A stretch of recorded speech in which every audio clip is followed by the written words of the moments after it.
E a gente acabou de ver a história da Débora, do Bruno, e quando eu fui ver essa história, saber um pouquinho sobre isso, sobre a história deles, eu fiquei curiosa para entender essa doença. E a gente chamou o César aqui no estúdio para conversar comigo. Oi, César, tudo jóia? Tudo jóia, boa noite. Seja bem-vindo. César é neurocirurgião, Sou neurocirurgião. De onde que surge exatamente? É um problema genético, É um problema genético. Então, hoje, em 95, descobriram qual que era o cromossoma que tinha problema, que tinha um braço com problema. Nada mais do que um problema numa proteína que a gente forma, que forma o nosso DNA. Então, tem esse probleminha lá, e desse probleminha surge a doença, que pode surgir em várias fases da vida, desde intraútero até depois dos 30 anos. É uma doença de difícil diagnóstico? Não, é uma doença que precisa de um bom exame clínico, né? Se você tem um pediatra que vem acompanhando a vida dessa criança, que sabe como essa criança vem evoluindo, ele vai saber fazer o diagnóstico de uma maneira muito mais tranquila. O que a gente tem hoje é que a mãe leva no médico hoje, leva no outro médico amanhã, muda o médico do posto e ela se perde com tudo isso. Então, são mães que normalmente se colocam culpadas porque não fizeram o diagnóstico antes. No diagnóstico é difícil para uma mãe, o diagnóstico não tem como, eu podia ter feito alguma coisa antes. Não existe essa possibilidade. É genético, é uma doença né? genética que ia aparecer nessa idade, entendeu?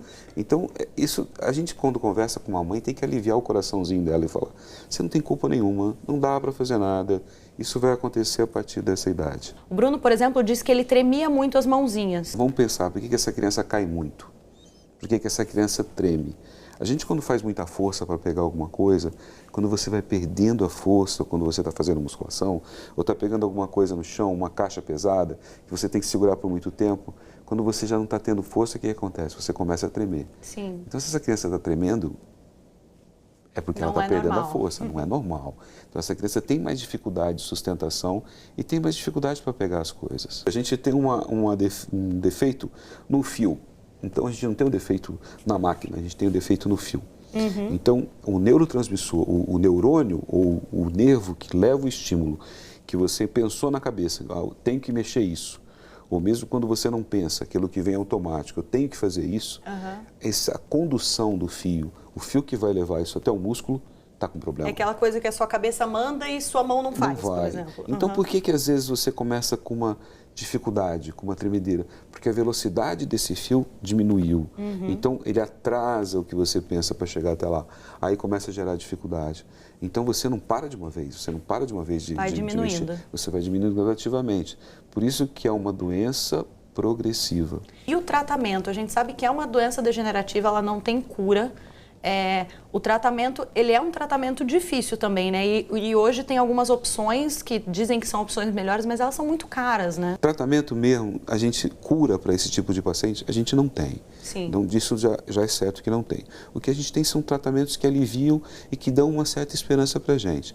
Tanto da parte do Spinraza, que é uma droga nova, que é uma droga que tem um custo muito alto, ou da terapia genética, em que você vai tentar mudar o cromossomo, é como se você fosse mudar o chip, mudar a memória do seu computador, para ele começar a apresentar um programa diferente. Como que uma mãe de um bebê, até de primeira viagem, que é aquela mãe que tem dúvida de tudo, pode perceber que talvez o filho dela tenha alguma coisa que não é normal? Tem alguma forma de perceber isso? O ideal é que você tenha um pediatra que acompanhe você desde o início.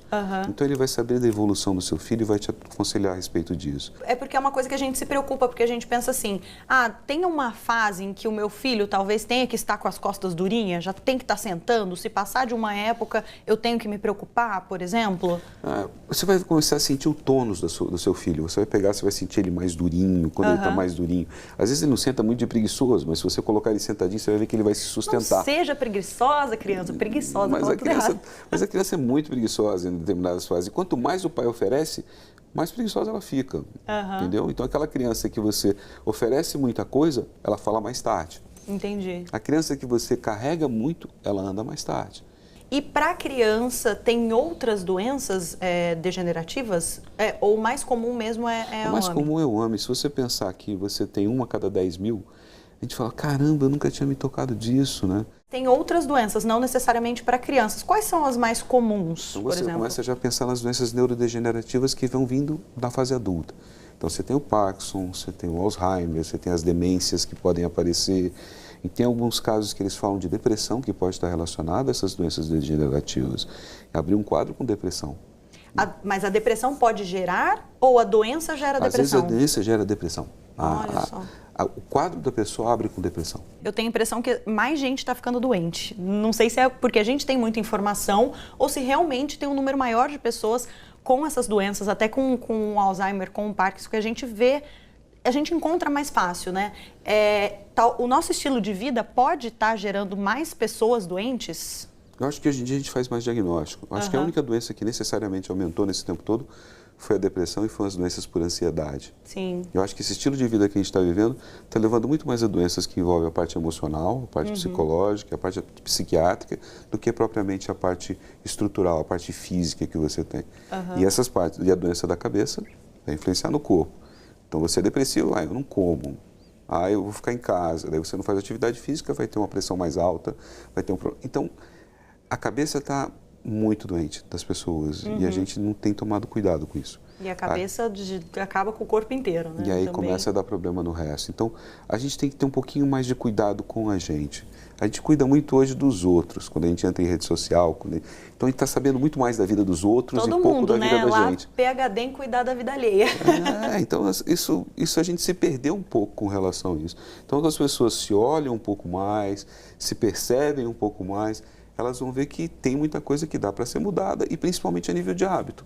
É muito mais fácil hoje a pessoa fazer um monte de suplemento alimentar do que em vez de se cuidar. Vou caminhar um pouco mais, vou comer mais fruta, comer mais saudável. De água. Então, isso...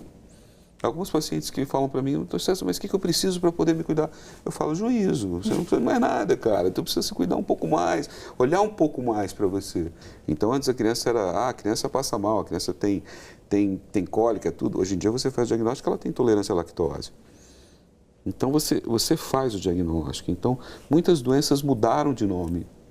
Não necessariamente apareceram agora. Às vezes elas eram uma doença só e agora são várias, Agora são várias doenças que você tem que tomar cuidado para não entrar nessa loucura, senão você não vive. Obrigada pela sua participação aqui no Madruga. Acho que o pessoal que está assistindo dá para pelo menos ter uma ideia de como se cuidar mais, né?